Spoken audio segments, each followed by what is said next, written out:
زه نن تاسو ته د یو ډېرې خطرناکې او حساسې موضوع په اړه باندې معلومات درکول غواړم او هغه موضوع نه ده مګر عصبي تکلیف ده.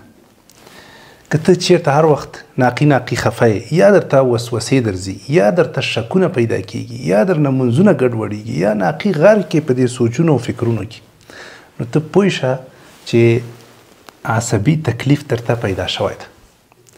عصبي تکلیف ډیر خطرناک ده. پخوا وختو کې به ما چې یو ویډیو وکړه مثلا د استنجا په اړه، کنه دا پوښتنې به وي یا د غسل په اړه باندې پوښتنې یا د مانځه په اړه پوښتنې، ما به الحمدلله چې یو ویډیو وکړه تفصیلي دا موضوع به مې راغونډه کړه، نو هغه تر ډیره اندازې پورې به د خلکو الحمدلله هغه ستونزې حل شوي. یعنې موږ ته به معلومات کېده ځکه پوښتنې به په هغه موضوع باندې بیا نه راتلې. چېرته به کله ناکله په هغه موضوع باندې پوښتنه راغله بس مستقیما به موږ هغه ویډیو ورته ولیږله، نو به الحمدلله د اکثره خلکو دغه مشکل حل شو او کراري به شو.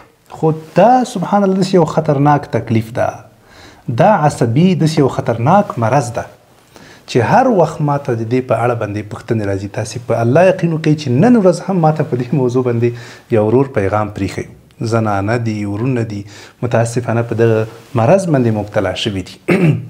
نو نن مې اراده وکړه چې په همدې موضوع باندې انشاءالله یو څه وغږېږم او تاسو ته معلومات درکړم.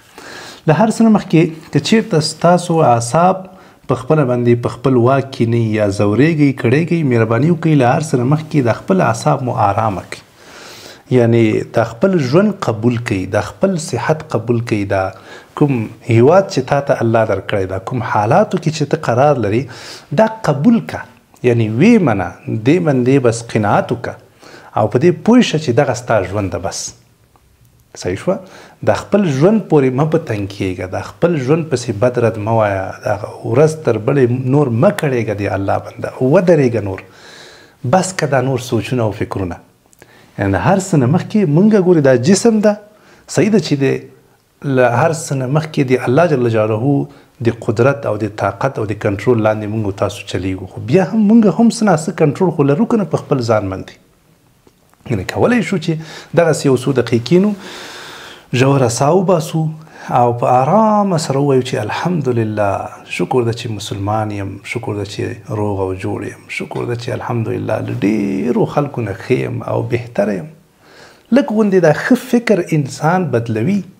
د خپل فکر چې ته بدل کړې نو اعصاب به دې په خپله باندې ارامه شي. دا چې ته هر وخت کې زړه خورې، هر وخت کې منفي فکر کې، ناشنا ګډوډ سوچونه تا ته درځي، هر وخت کې ته خفه یې، غمجن یې، نو څنګه به ته له دې تکلیف نه خلاص شي؟ اول خو لږ مهرباني وکړه ځان کې خو لږ بدلون راوله که نه، یعنې کرا په ارامه سره کوشش وکړه چې زړه دې خوشحاله کړي، اعصاب دې ارامه کړي او دا ووایې چې انشاءالله خیر و خیرت. نه اسمان راغورځېدلی ده او نه ځمکه چودېدلې چې زه پکې ننوځم او نه چا له دې ستوني نیولی یم، هیڅ خبره نشته. الحمدلله ووایه، لږ د خیر ده، مثبت فکر وکړه، لږ مثبت سوچ وکړه، لږ خوشبینه واوسېږه، انشاءالله ستا دغه اعصاب به ارامه شي. دا ډیره مهمه ده. په دویم قدم کې چې مهم کار هغه دا ده چې مهرباني وکړه خپل کورني علاجونه هم په لاره واچوه. یعنې دا نن چې کوم پیغام ماته راغلی د ورور هغه وایي چې زه مانځه ته ودرېږم او دا سوچونه او دا فکرونه ټول لمونځ مې ګډوډ شي. دا په دې دلیل چې ته ارامه نه یې که نه، اعصاب دې نه دي ارامه کړي، تا په اعصابو باندې ناقي بوج اچولی ده. ګورې دا مارکر ده، دا که زه داسې ونیسم 1 دقیقه یې ونیسم 2 دقیقې هېڅ خبره نشته، که 5 دقیقې ونیسم لږ به غوندې به راباندې بوج شي.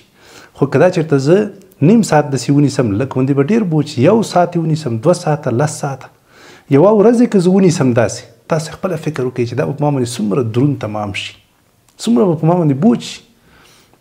دا چې ته هر وخت کې په دې ذهن باندې د بوج اچولی ده، خو تا په خپله باندې خپل ذهن خرابه کړ، په خپله باندې په ذهن باندې بوج، دا خو ذهن ده ستړی کېږي چې دا 20 رقمه 50 رقمه سوچونه او فکرونه او شیونه پکې کوي، خود به ذهن ګډوډېږي او خرابېږي به. نو لږ غوندې دا ژوند اسانه ونیسه، لږ غوندې د راحت احساس وکړه، لږ غوندې د آرامش احساس وکړه، لږ غوندې د خپل اعصاب دې ارامه کړه. نو په دې سره به انشاءالله ستا ژوند برابر شي، څه ناڅه به انشاءالله بدلون په تا کې راشي. کورني علاجونه دا ډېر مهم دي. زه په خپله باندې یو وخت کې بیکاره شوی وم، وضعیت مې ډېر زیات ګډوډ و، فشار مې جګېده، له ستونزې او جنجالونه رامنځ ډېر زیات شوي، فشار مې جګېده. پلټنه مې وکړه چې اخر دا د فشار وجه څه شی کېدلی شي. ډاکټر ته هم لاړم، هغه راته یو ګولۍ ولیکلې، یو قسم دا ټول عمر به ته خورې. دا مال المانه نه کېږي، ټول عمر به څنګه زه ګولۍ خورم، ولې باید وخورم؟ نو پلټنه مې وکړه، تعقیب مې وکړ، وایي چې ورزش څوک کوي، حرکت کوي فزیکي، نو د هغه فشار به برابر وي. الحمدلله دا یوه میاشت کېږي چې ما چېرته ګولۍ نه ده خوړلې د فشار. الحمدلله له یوې میاشتې نه هم زیات کېږي چې ما ګولۍ نه ده خوړلې. د دې وجه دا ده چې زه ورزش کوم، الحمدلله فزیکي حرکت کوم، کور کې ولې نه د باندې وزم، منډې وهمه، صحیح شوه.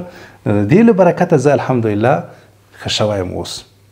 همدارنګه ته کوشش وکړه چې په کور کې د باندې له کور نه لږ ورزش وکړې، لږ منډه ووهې، ځان خولې کړې، ځان ستړی کړې، اوبه ډېره وڅښه. په ورځ کې موږ تاسو په هغه وخت کې اوبه څښو چې کله تږي شو. دغه اخرنۍ مرحله ده چې ته ورته رسېدلی. ته باید دې ځي ته خبره ونه رسې، مخکې له مخکې نه ته باید په کافي اندازه باندې ټول د ورځ کې ته باید اوبه وڅښې. او همیشه لپاره کله چې منفي فکر درته درغی، کله چې چا درته وویل چې دا ژوند ګډ وډ روان ده، یا وطن نه جوړېږي، یا برباد یو، یا مثلا له تا نه به څه شی جوړ نه شي، کاملا یې صرف نظر کړه، مخ دې بلې خوا ته واړه. الحمدلله بس هر څه به الله جل جلاله برابر کړي. خو ته مهرباني وکړه په خپل کور کې کوشش وکړه چې خوشحاله ژوند وکړي. په موبایل کې ډېر دا چشته دی ټوله ورځ موبایل مخې ته نیولی، دې نه اخر تاسو زده کړه د الله بنده، ژوند دې در برباد که، ذهن یې درته ګډ وډ که. په 100 ملکونو کې تا ذهن مصروف پاتې ده، له زرهاو خلکو سره یې تا لاس سر و کار ده. څه ضرور موبایل دې بند کړه، مهرباني وکړه، لږ آرامه ژوند وکړه، کور ته متوجه شه، ماشومانو سره لوبې وکړه، خپل کورنۍ سره پاتې شه، خپلوانو سره پاتې شه. دا هغه علاجونه دي چې انشاءالله کرا ته به ښه شي او بهتره به شي. ډاکټران هم په دې برخه کې خپل رول لري، خپل ځای لري. که امکان ولري او ښه ډاکټر درته پیدا شو، مخلص ورشه. که ډېره ګټه درته ونه رسوي، یو څه ناڅه خو به ګټه درته ورسوي انشاءالله. یو څه ناڅه دواګانې به وخوري، یو څه دارو به درته درکړي انشاءالله. په هغه سره به هم ستا حالت څه ناڅه برابر شي او ښه به شي. په آخره کې له الله جل جلاله څخه مرسته غوښتل مه هېروه. تر ټولو مهمه او ضروري خبره ده. موږ تاسو اکثره چې ګډوډېږو که نه، د دې وجې نه ګډوډېږو چې موږ تاسو له الله نه مرسته او کومک نه غواړو، بلکې دا وایو چې دنیا باید جوړه شي. بس دا دنیا باید زه جوړه کړم، او منډې باید ووهم، او زحمت باید وباسم، او غمونه او تشویشونه او دا او هغه، ټول سوچ زموږ او ستاسو دغه ځمکې پورې محدود ده. لږ ونې دا خپل سوچ دې پورته کړه د دې ځمکې نه، د اسمان په طرف باندې له الله جل جلاله نه په اخلاص سره دعا وغواړه. انشاءالله الله جل جلاله به صحت درته درکړي، نفسیات به دې آرامه شي، خوشحاله به شي، مطمئنه به شي، روح به دې آرامه شي، اعصاب به دې آرامه شي. کله چې زموږ او ستاسو توکل په الله جل جلاله وي، نو هغه الله جل جلاله بیا موږ تاسو نه خرابوي، او په هېڅ وخت کې نه خرابېږو. ورځ تر بلې موږ تاسو له داخل نه قوي کېږو، پیاوړي کېږو او آرامه کېږو. الله جل جلاله دې وکړي چې دغه خبرې به تاسو ته ګټورې تمامې شوي وي. زما چینل شمس استاز په نامه باندې در سره سبسکرایب کړئ. ډېره زیاته مننه.